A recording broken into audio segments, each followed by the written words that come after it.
So good, so good, so good. Ready to rack to school and save big? Get to your Nordstrom Rack store today for thousands of deals from just $20. Because I want to look fresh.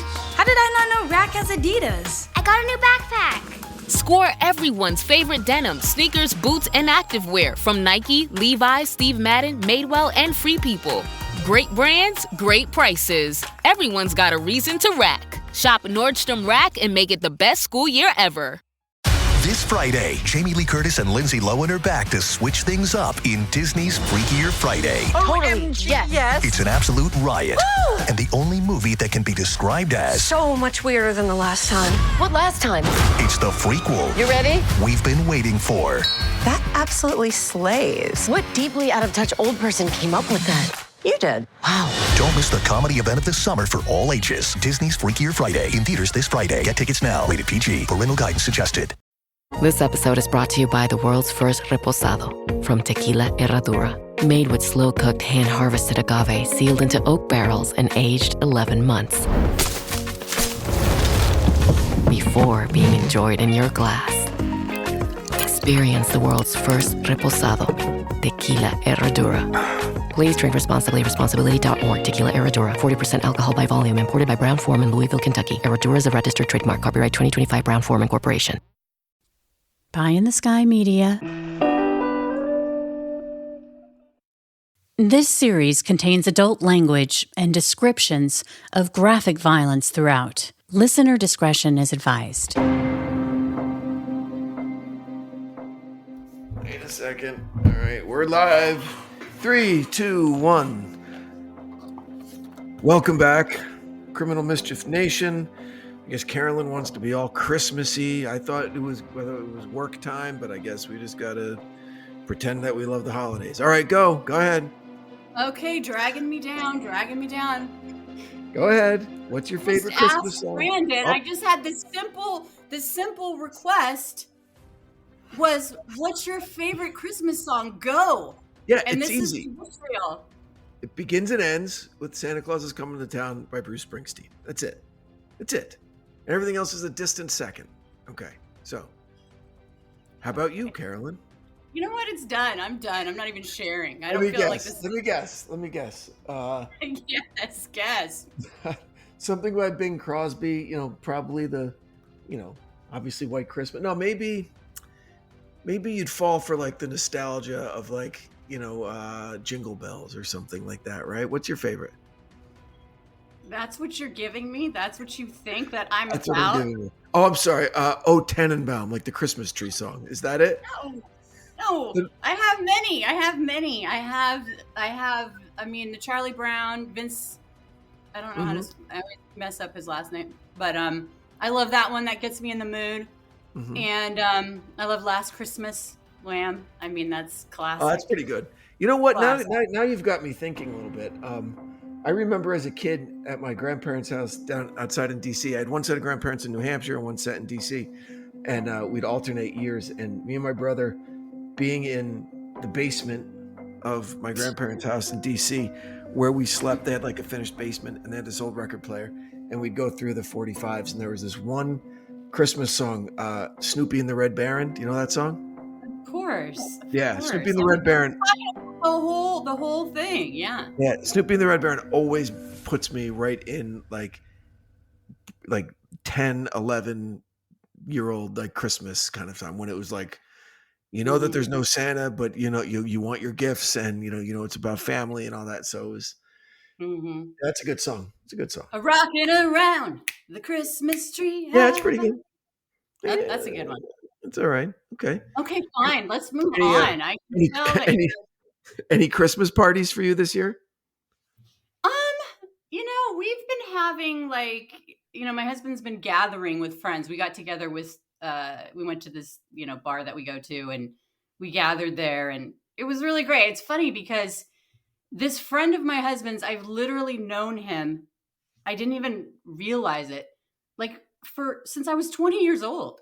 That's when I met my husband, when I was 20 years old. And so that's his best friend. And we've when we both went to UW together, this friend and I, we'd carpool together, and we had a relationship, but it was this is Paul's friend. You know what I mean? So it's kind of like, and it's his best friend. So it's always been, but now it's like, I feel like he's almost like a brother because we have so much shared history. Yeah. You know what I mean? That he's become like, anyway, it's just kind of interesting, when you just know people for so long. What about you? Yeah, well, we're a small business owner, my wife primarily. I don't have anything to do with the business, but so we had the employee holiday dinner last night, which was, it was fun. It was great. The night before, her best friend's husband turned 50, and his dream was to be roasted, like a Comedy Central like roast. Oh my God. Okay. Yeah, I know. And he didn't know what was going to happen. Dream. I know. He didn't know what was going to happen. His wife started reaching out to us about like 3 weeks ago. Can you totally destroy my husband? Sure. Branden will be there. I said, "Are you sure? I mean, I feel terrible. Your husband's one of the greatest guys that I know, like so nice and so generous and so loyal. And like, I don't want to, I'll feel bad." She goes, "If you love him, you'll do it. Cause that's all that he's ever wanted. He's dreamed about it for years. He doesn't know what's going to happen." And I roasted the shit out of this motherfucker. I mean, like I said, you want me to bring my own spit? And he loved it. He loved it. And I felt so bad, but he loved it. So happy birthday. It was great. And that was a great time. They actually hired a professional game night like company that like came in. There were like 30 of us at the party, and they orchestrated this really kind of fun, super, super competitive like series of games. So that was a lot of fun. So it was a busy weekend, and now, just back to work. So yeah. So great idea for the Christmas special. How'd you think of this? Like, how'd you land on this story? Oh my gosh, it was quite a rocky, bumpy land because I started off thinking, okay, Christmas Carol, but it's so long. It's like 80 pages. So I'm looking for an abridged version. Couldn't find it. That was like 40. And then I was like, okay, then we talked about Krampus. Well, Krampus is like a folktale. Any movies that are made are like off this folktale. So it's not like, anyway, I couldn't find anything, right?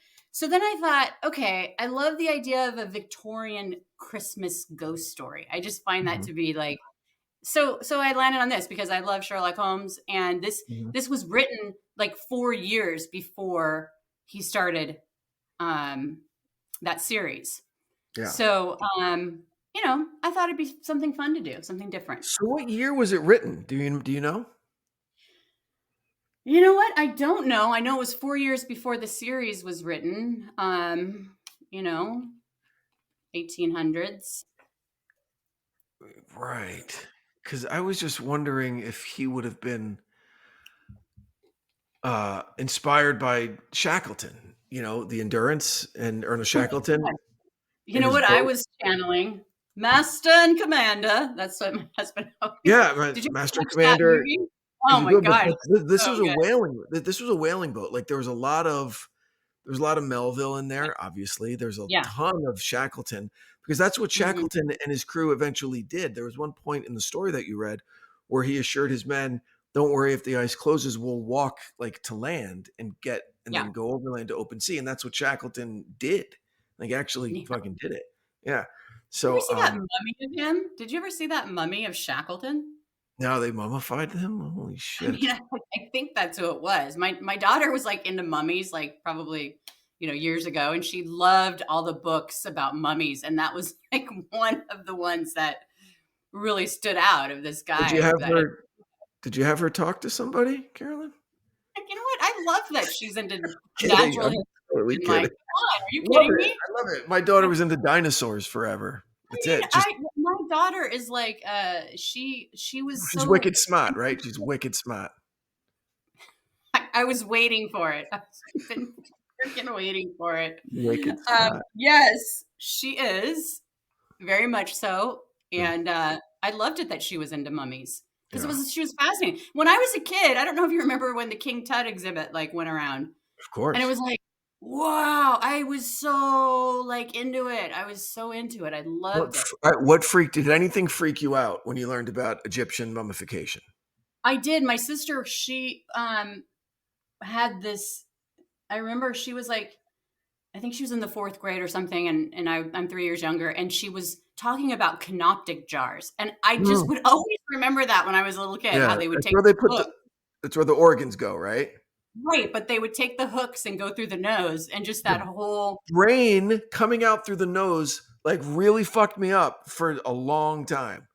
Like thinking I about know, that. that's what I'm saying. I know, me too.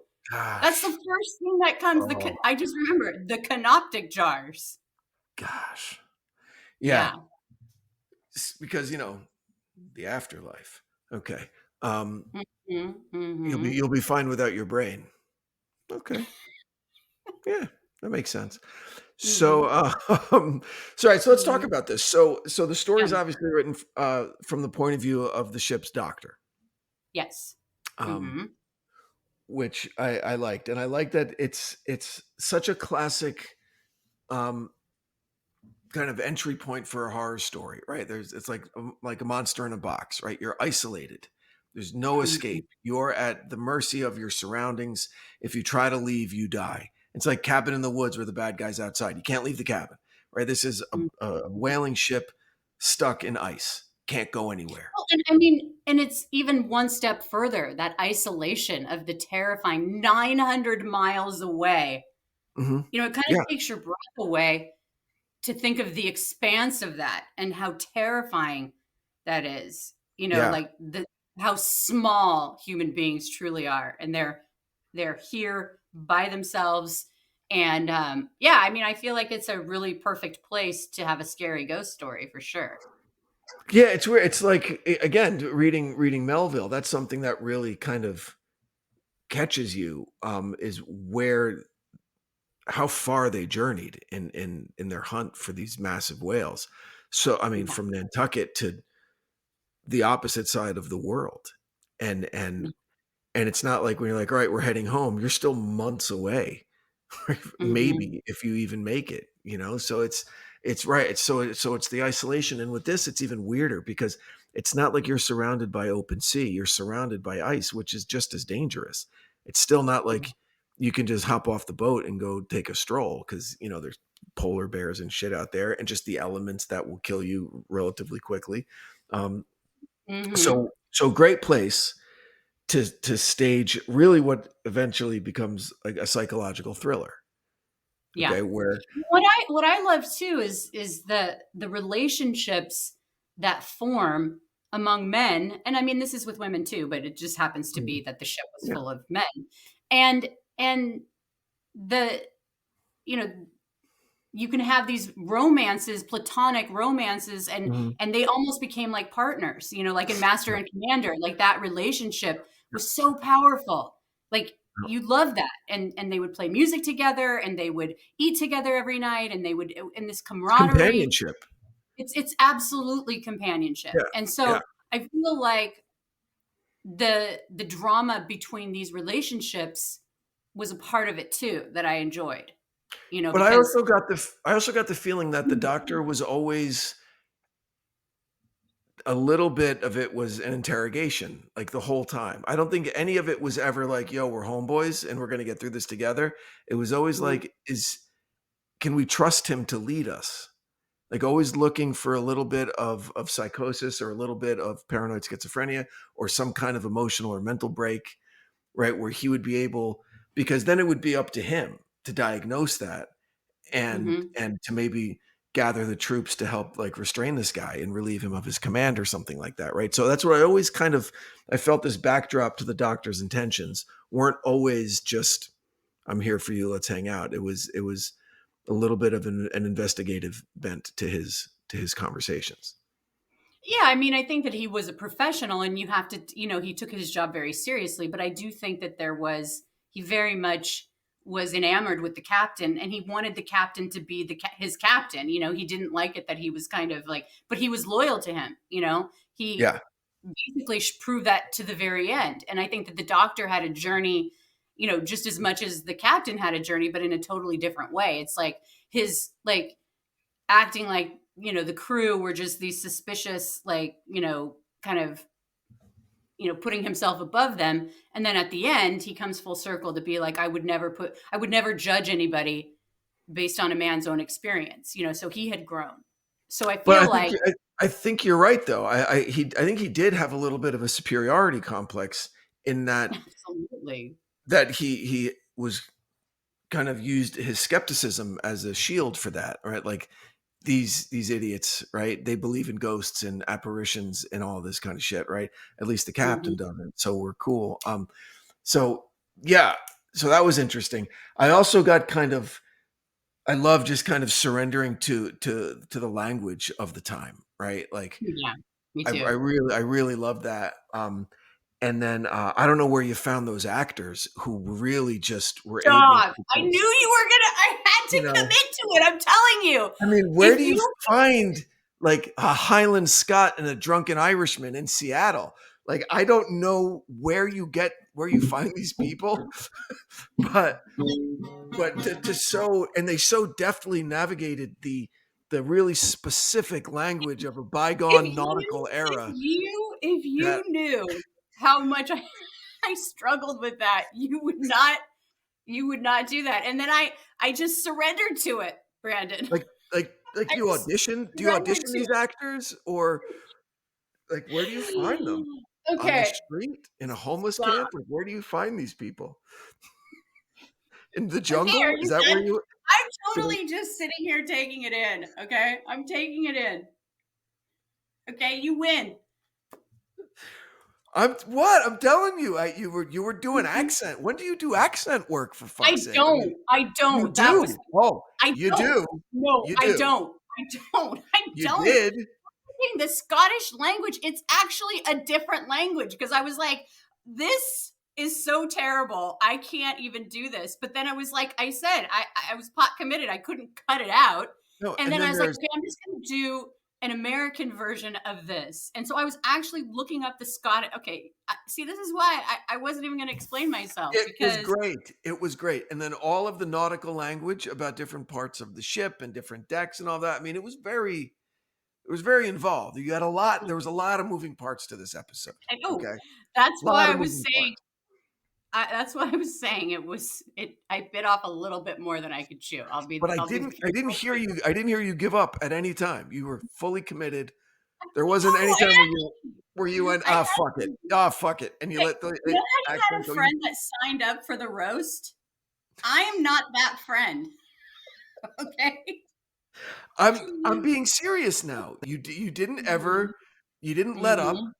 You didn't ever pull the ripcord and say, fuck it with this accent, right? Like, you followed through with it. Believe me, I wanted to. You didn't, though. You didn't. And I know.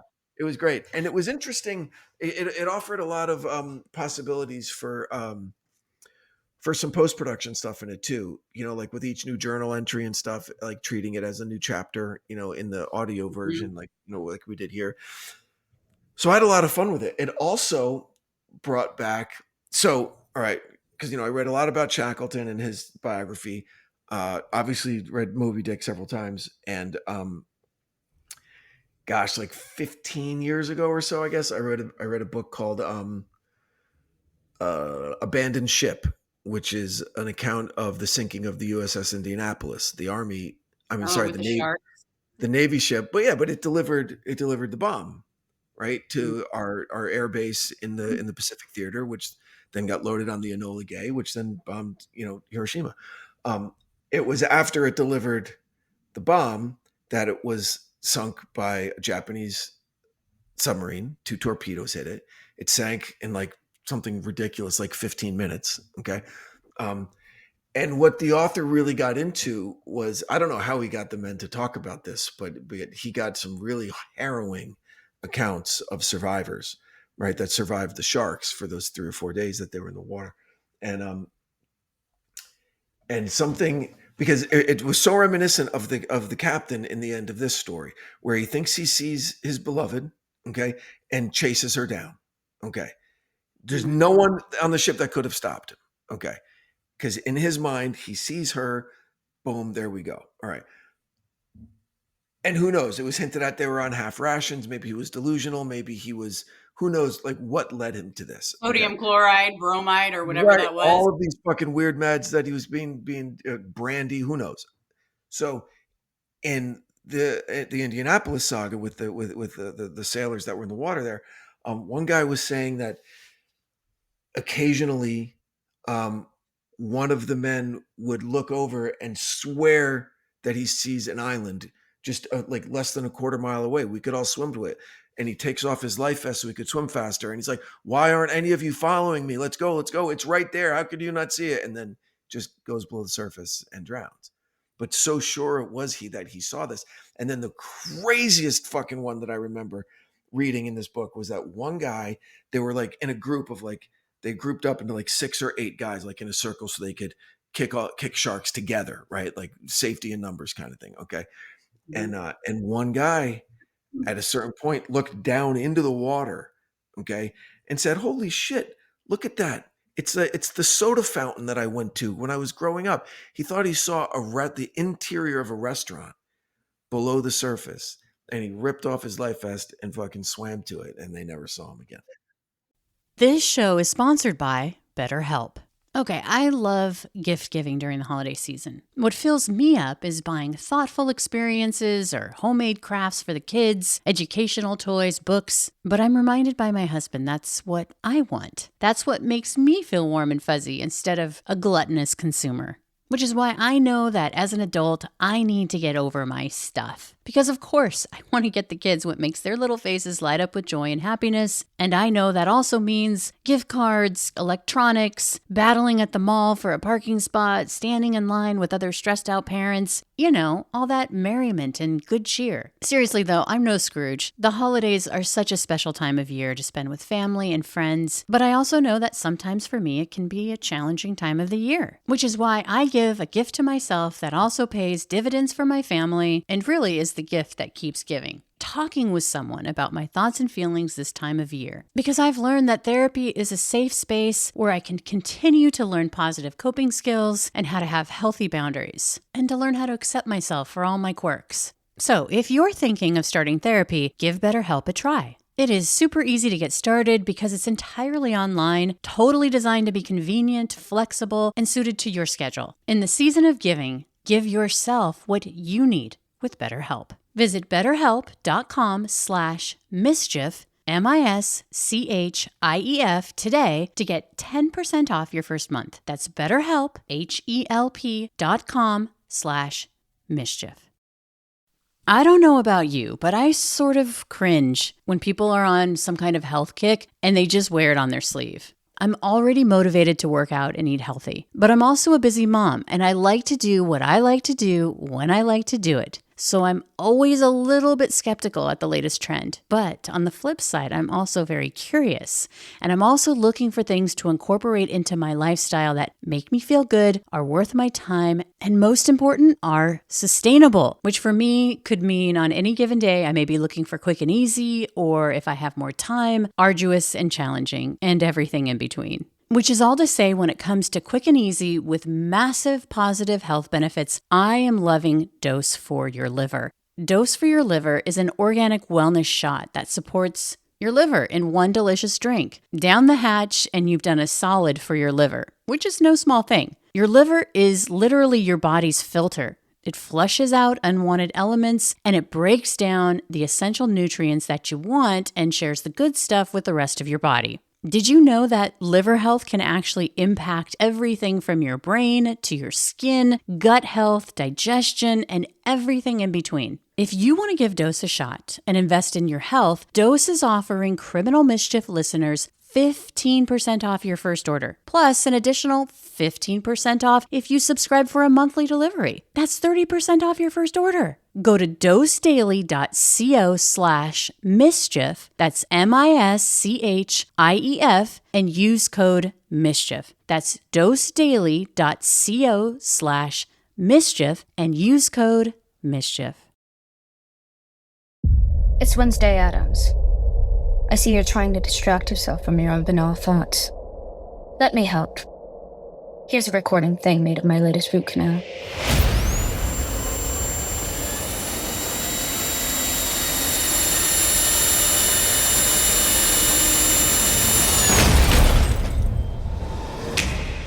Wednesday, Season 2 begins August 6th, only on Netflix.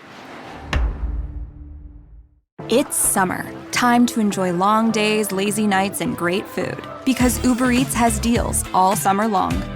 So, when hunger strikes, don't sweat it.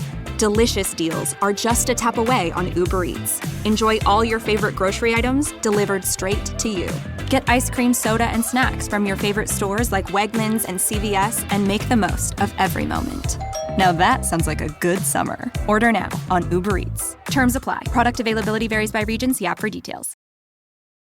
Well, because they were in the Pacific, right? So it's super hot and like just like delusional, no food, no the food, sun little fucking cracks, beating on sun you, beating down. tired, scared, like nonstop, but it's just how the mind You know plays what tricks freaks on me you. out is like Jaws, that captain. I think I was channeling him. Remember when the captain was like Do talking I about? remember? Do I remember? It's the greatest monologue in cinematic history. Okay, well, I'm just telling you, that's who I was The channeling. Quint. You mean Quint Yes. on the Orca? Yeah, I know what you're talking about, Carolyn. Yeah, I do. Asked, do I know the captain in Jaws? Who are you talking to? Of course. Okay. Well, I just want to make sure that No, I'm you're kidding. of the same caliber. Yeah, no, I'm breaking your balls, but there's a whole documentary that can be made about that monologue because that wasn't in the book, it wasn't in Benchley's novel, it wasn't in the original script. But Spielberg's like, we need something more here, and so he reached out to Milius, right, the director writer, like crazy Apocalypse Now fucking guy, and said, hey, give this crusty old captain a crazy monologue that scares the shit out of these guys and shuts them up. And he said the next day he goes, how about this? And sends it off. And Spielberg's like, fuck, don't change a word. Just say this. And just fucking magical. Just It's so cool incredible. because a while ago I had watched the making of the Jaws, and it was so The shark cool. is working. Right? And just how our imaginations are even better than any kind of like. I love that.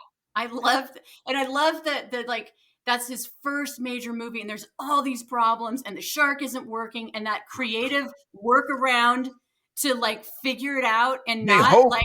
they didn't know if it was going to work or not. Right? They didn't know. I Spielberg's like, I hope this works because we have no other choice. know, Right? but that's what's so great. They go to shark POV because That is the shark so doesn't work. great. And there's a great interview with him and John Williams. We go see John Williams every year at the Hollywood Bowl. The music, when Williams first went, okay, Steven, I've been working on this for like weeks. Dun dun dun dun dun dun dun dun dun dun dun dun dun dun. And Steven's like, no, really, what's this? Now play the real music for me. And Williams is like, no, really, that's it. He goes, that's nothing. That's 2 fucking notes. What are you talking about? He goes, just trust me. Trust me, it'll work. So they took so many chances. They were right on the edge of disaster at every step. And what he wound up doing was inventing the summer blockbuster. I know, that's what I'm saying. It's incredible. It's a beautiful thing. And then like with the what are those things that go under the water and you can track the shark? Just coming up with that. The barrels? The barrels. Oh no, Like, that's a real thing. That's a real thing. I know, but they had to do that along with the music to get our minds. Like they had to put it together, so it's like that whole thing. Anyway, I find that to be. You know what's so great about the barrels is that they were just used so well. When you hear Quinn going, I can't go under with 3 barrels, not with 3, he can't. And then all 3 of the barrels fucking go underwater. You know how strong you have to be? Yeah. And then the next cut is just open sea with the orca way in the distance. And then right in the frame, a barrel surfaces. You're like, I know. they couldn't show you the shark. I know. That's what I'm saying. So Anytime great. You come up with like, I can't do it, it'll never work. Think of Jaws, because that's exactly like they could have tanked that, and instead you got to figure it out. It's that great stoic wisdom, you change your perspective and say, this isn't happening to me, this is happening for me. And you got to figure out what the gift is and the obstacle, right? And so Spielberg could have just gone, fuck it. We got to wait and spend a lot more money so you can see the shark all the time. And by the second act, people are like, I've seen the shark so many times. It's not scary anymore. But since he couldn't, and we don't see the shark till the third act, then everyone's shitting in their pants, and no one goes in a pool for 10 years. Okay, right? Yes. I know. I absolutely love that. That's great. Yeah. Mm-hmm. So what do you think it was with this captain?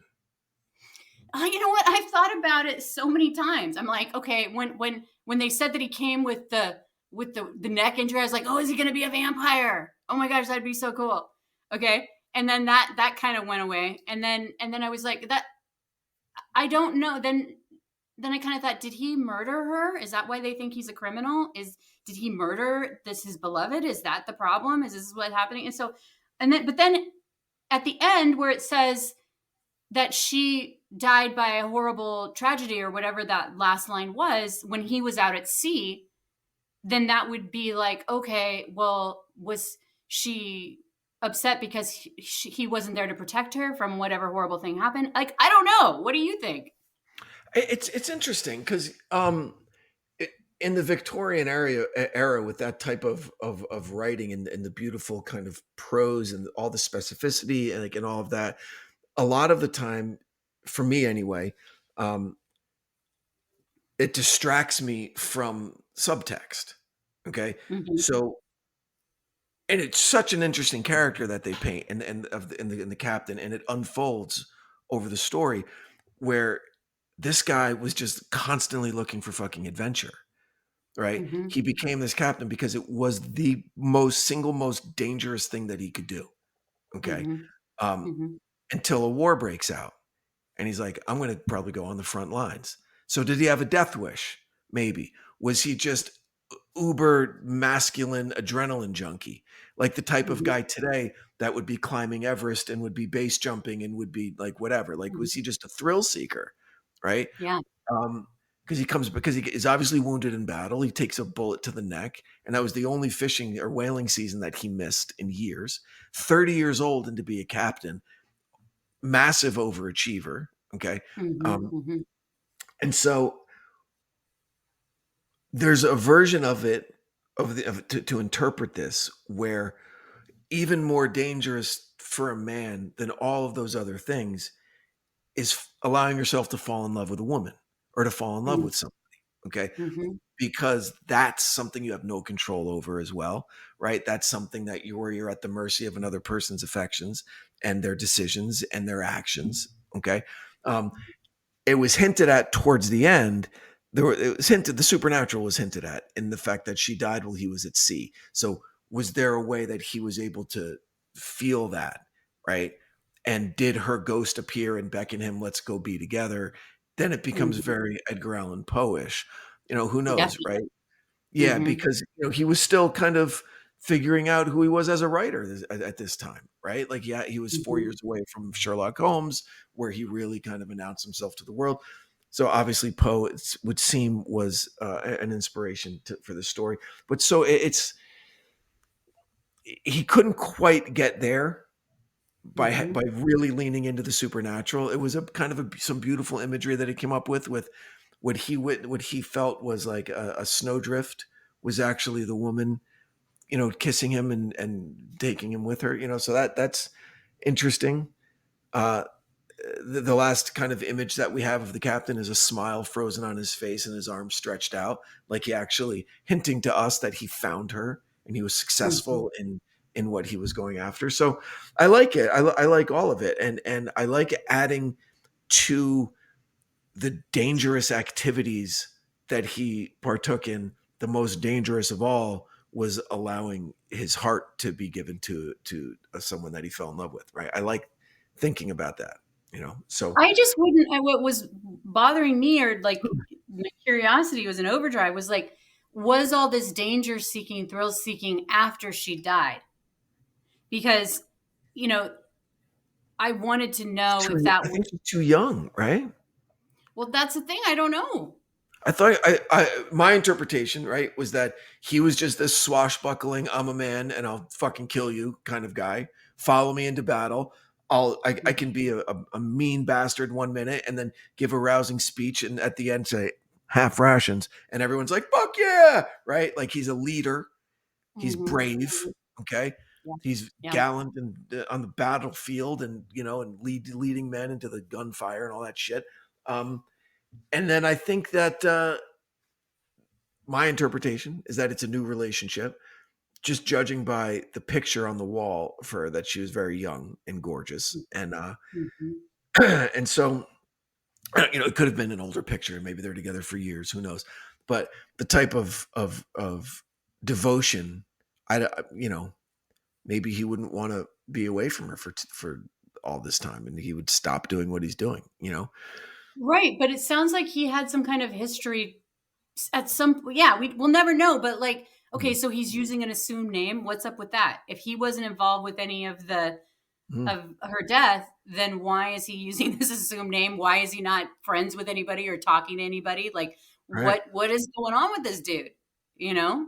I Yeah. mean, clearly he was very capable. He would be considered a gentleman. He had to have some kind of backstory to, Mhm. you know, be that. Yeah. Aside from being courageous, he was also very intelligent based on the conversations that they had. Mhm. So I don't know. I mean, it's like, I guess we'll never know. And that's the thing about stories like this, where you just Yeah. want to know, and we I bet won't. Doyle didn't know either. I bet Doyle was just trying to make a cool character, I'm sure he and probably was. conversations like this 100 years later, like, why did he have an assumed name? How long was he with this girl? Like, what? Yeah. So, Mhm. no, I love stories like that. It's really, it was really interesting. It was really interesting. And uh, as a Christmas, it's a Christmas story. It's fucking great. I love the decision. I have a question for you. Die Okay. Hard, Christmas movie or not? I feel like I vacillated over the years, and now I'm very firmly in the camp that it is a Christmas movie, Yeah, because we watched it last year.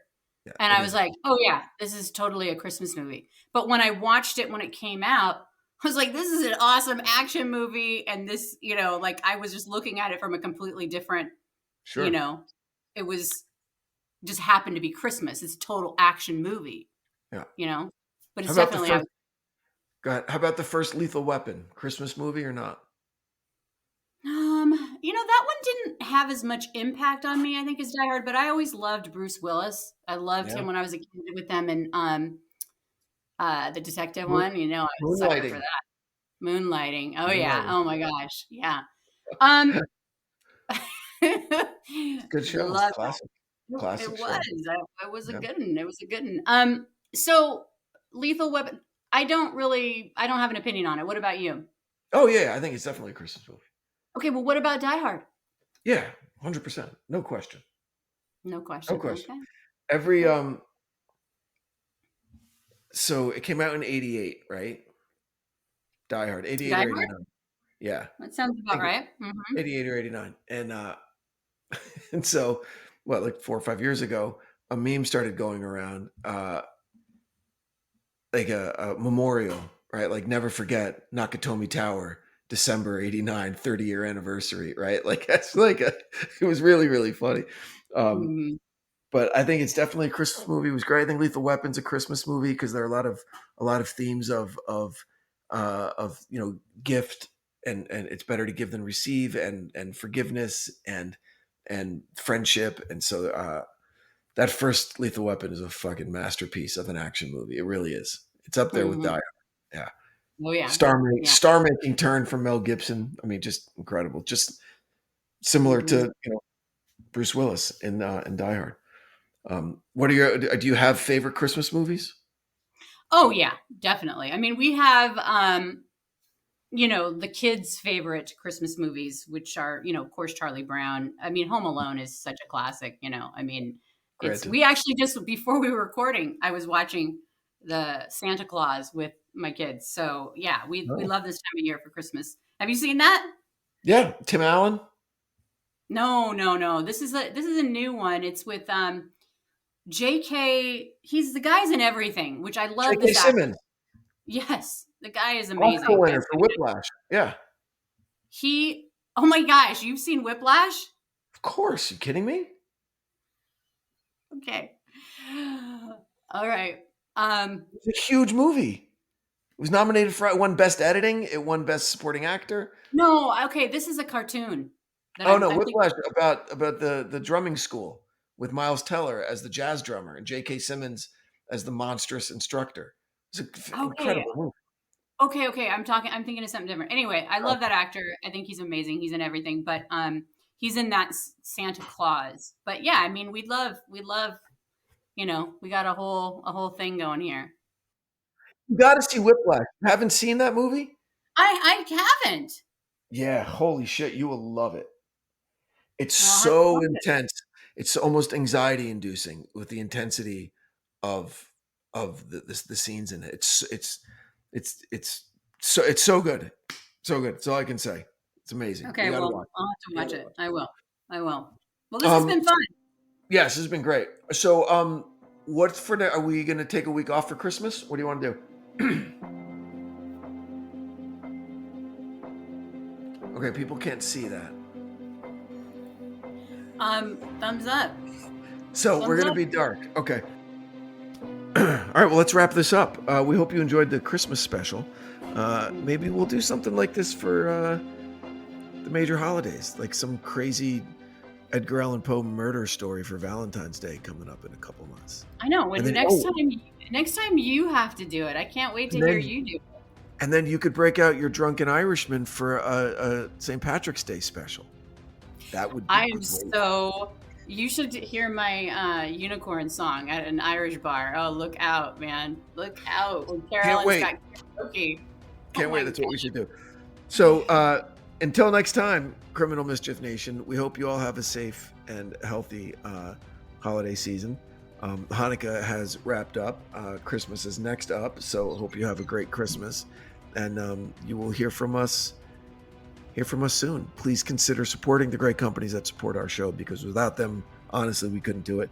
And if you feel so moved, head on over to Apple Podcast and rate, review, and share with your friends. It helps more than you know. Carolyn, wonderful job. I'm not kidding about the accents. I admire your commitment to the role. So great job. You're a hell of a storyteller. Thank you. Yeah. I mean it. Okay. Everybody have a wonderful holiday. Happy holidays to everyone. We will see you in the new year. Thank you so much, Criminal Nation. Sorry. Stay safe out there. Bye. From Cloud 10, Criminal Mischief is a pie-in-the-sky production, recorded in the beautiful Pacific Northwest. We're produced by Brandon Morgan and myself. Music by Soundstripe. I'm Carolyn Osorio, your writer and host.